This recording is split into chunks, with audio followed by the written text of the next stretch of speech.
ప్రముఖ కవి అందశ్రీ మరణం అన్నది ఒక విషాదం. తెలంగాణలో ఆయన పేరు తెలియని వాళ్ళు లేరు. జయ జయ హే తెలంగాణ అనే గీతాన్ని దాదాపు 10-11 సంవత్సరాల పాటు ఆలాపించని స్కూలు లేదు, ఉద్యమకారుడు లేడు. ఆయన ఒక సహజ కవి.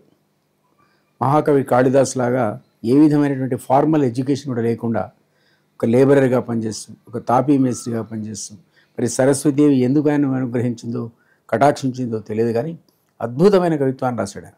మాయమైపోతున్నదమ్మ అనేటువంటి ఒక గేయం కానీ, ఇంతకుముందు చెప్పిన జయ హే తెలంగాణ కానీ ఆయన యొక్క ఐకానిక్ వాల్యూ ఉన్నటువంటి సాంగ్స్ అవి. సో ఆయన హఠాత్తుగా 64 ఏళ్లకే మరణించడం అనేది చాలా విషాదాన్ని మిగిల్చింది తెలంగాణ సమాజం లోపల. వారికి నేను నా నివాళులు, శ్రద్ధాంజలి అర్పిస్తూ ఉన్నా. ముఖ్యంగా అందశ్రీ కాంప్రమైజ్ నేచర్ కాడు. నాకు కూడా చాలా సందర్భాలు ఆయనతో చర్చించే అవకాశం దొరికింది. ఆయన 10 years అధికారంలో టీఆర్ఎస్ ఉన్నా ఎప్పుడు కూడా టీఆర్ఎస్ దగ్గరికి ఆయన పోలే.